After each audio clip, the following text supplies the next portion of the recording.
quiet. No birds chirping, no dogs barking, no children playing, no cars rolling up and down the street, no food cooking, nobody around, nothing. Just this rotten air that tastes like soap. Dead leaves from dead trees flowing in the wind, just as I get a whiff of potassium chloride. Today is Monday, December 17th, 2029. I'm standing in front of a house that I've never been in. In 30 years, I've maybe passed it twice. I used to live 2 blocks back that way, over the main road. Never had a reason to come this far back, but once or twice. Jamie Ragland died here, August 13th, 1999. He was 16. Official reports say that his friend, Sarah Wilkerson, told them that Jamie had been acting strangely in the days leading up to his demise. Now, who is them? Who are they? Them, with a capital T. One night, around 9:30 p.m., she rode her bike over to his house and knocked on the window. She saw him sleeping. Said she could see the light on in the hallway from under the door. The window was cracked a little, just enough for her to pry it open, but she didn't. She knocked a second time. That's when the lights started flickering. Incoherent gibberish, like chanting or something, is what she heard after that second knock.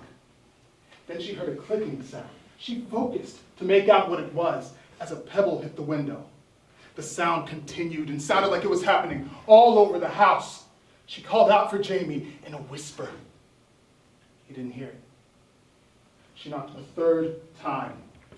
A breeze came, and with it a whisper. His name. It whispered his name, she told them. Why them? Because they were there. They were there before, they were there after, and I know it. I just know! They're here now.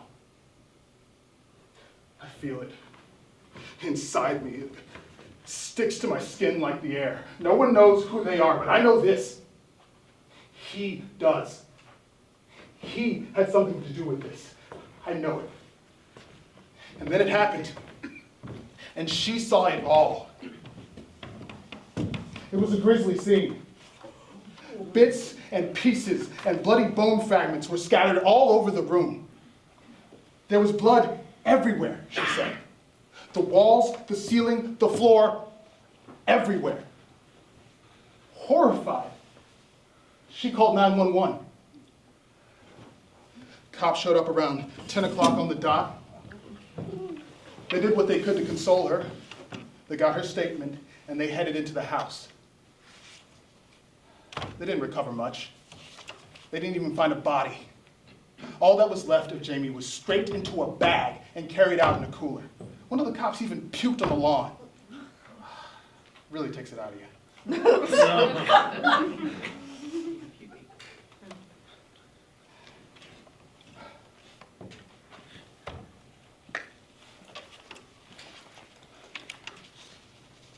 People came around from all over after that. They came thinking that there was something they could summon or some new evidence they could find. Fool's errands and superstition became urban legend and campfire stories. Still, people came. That's when I got out of this neighborhood and I moved downtown. March 17th, 2022, I got a call. Whoever it was gave me an address. I looked it up, and that led me to a hotel, the hotel in the middle of the city. A looming specter, 12 stories tall, that some said was haunted. Others said it was cursed. So cursed that no one wanted it. No one wanted it because they abandoned it. Them! A building with tunnels underground, tunnels that led to a safe house, a shelter for abandoned kids, orphans, and runaways. One night, around 9:30, I drove to that hotel. When I got to the south side of the building, I looked through a window and I saw a lamp on in the middle of the lobby. It didn't make sense. There were no utilities running to this building, no water, no electricity, no nothing. How? It's been abandoned for years, and yet still there was this light. Then I heard a crash. I went to look for what it was. I went 2, 3 windows down, and I saw glass scattered on the ground like something burst out of it. I looked through the hole in the window. It was pitch black. The wind picked up and howled. Lightning struck a rod. Thunder rolled, and I got out of Dodge. The next day, I called the utility company. They confirmed that there were no utilities running to that building. Too many stories about the hotel had gone on for too long. They wanted to destroy it. But there were so many people and housing units around that they couldn't. So it just sat there. Flashback. November 2007. A disgraced film director by the name of Morton Wormwood was under scrutiny after a few of his actors had a bad habit of going missing and turning up dead at construction sites. An old cop buddy of mine aided me in an investigation after 2 actors were found in a hole being filled with cement. Their teeth had been pulled out before they were strangled and brought to the construction site. Wormwood claimed that he didn't know anything, but all the evidence in all 12 cases pointed to him. Witness reports, security data, and phone pings all suggest that he was the last person they had contact with.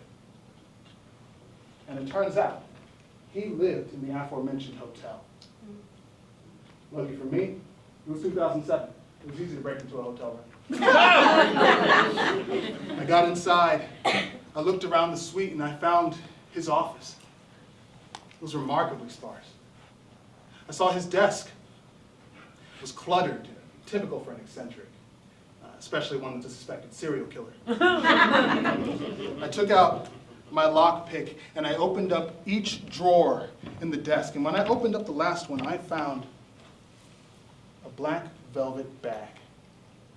When I picked it up, it sounded like there were marbles inside. Again, typical for an eccentric. But when I opened it up, I saw teeth.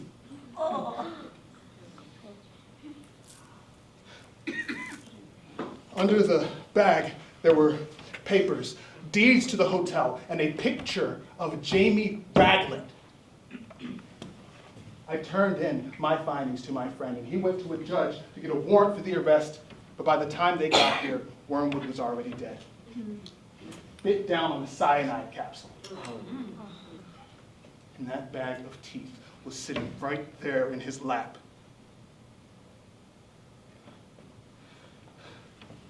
I went back there a few nights after that. I went to the window with the hole in it. I managed to get it open, and I got inside. I immediately went to the lamp. I couldn't understand it. There was no cable, no batteries. Could someone have come in and removed the power source? Sure, if I was able to get in here, someone else would have been able to. But that window was still locked. Why was there no furniture missing? It just didn't make any sense. And then I heard a clicking sound from over by the elevator as it made its way down. As the doors opened up, light poured into the negative space, and in that light I saw a shadow. It made the hairs on my neck stand up. I ran to the window and got out. But in the wind, I swear, I could hear a whisper.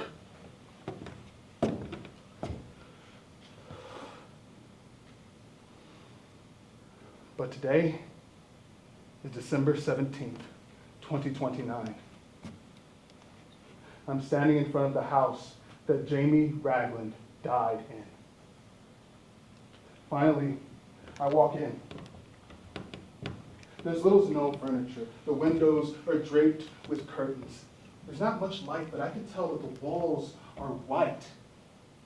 I notice a wooden coffee table in the middle of the room with a vase on it. Dead flowers. I run my finger along the inside of the vase. It's wet, like someone just cleaned it. It smells like copper and iron. Blood. 3 yards away from me is the door to the master bedroom. I go in and I see a large bed in the center. Next to it, against the walls, a wooden dresser, but my eyes are focused on a bleach stain in the middle of the bed. And then I notice a painting on the wall behind me. The man in the painting is tall, surrounded by candles, dressed in all black, and there's an eye in the middle of his forehead. The eye is wide open. I am lost in the pieces. I stare at it, and then I feel a breeze on the back of my neck. And there's that man, staring at me. Behind him is a large tree with animals falling out of it. His feet and ankles are covered in gore, but yet he still stands there, staring. I hear a crash in the living room. I go to see it. Outside the window is that same man, standing there, staring at me. I go to leave. I go to the door. There's a boiling pot on the stove, and in front of the stove is that same man, staring at me. I go to open the door, and I see fire, smoke, and ash. Acid pouring down from the sky. Altars run black as an invisible hand grabs people and turns them into kindling for the flames of industry. It reaches towards me, and I run for the forest. I see the moon and stars through the haze. And then I hear the wolves, sniveling with their teeth gnashing. They see me going towards the forest, and they give chase. The moon and stars fade. Only ash, fire, and smoke are behind me now. I know you're there. I hear someone shout. You're dead. You hear me? Fucking dead. I run. I run until I trip on a rock, hurting my leg. And night falls. I climb my way to the top of a crest on a hill, not knowing what I'll see on the other side. I can only tell myself, I'm free. Mud. Nothing but dead trees. Behind me, I hear a voice shout, found you. Nothing left in this world but me, them, and those wolves. But before they all can strike, the world ends. A nearby star collapsed. With a weakened atmosphere and depleted magnetic field, Earth is vulnerable. Oceans, heat, jaundiced, gray skies rain acid down as wind howls and picks up a forgotten world of dust.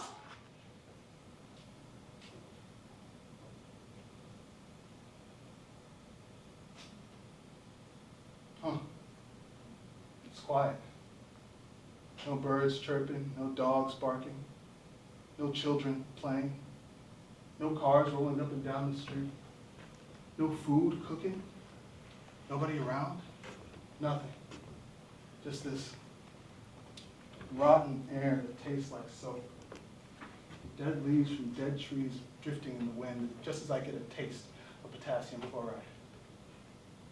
Today is Monday, December 17th, 2029. Standing in front of a house I've never been in. In 30 years, I maybe passed it twice.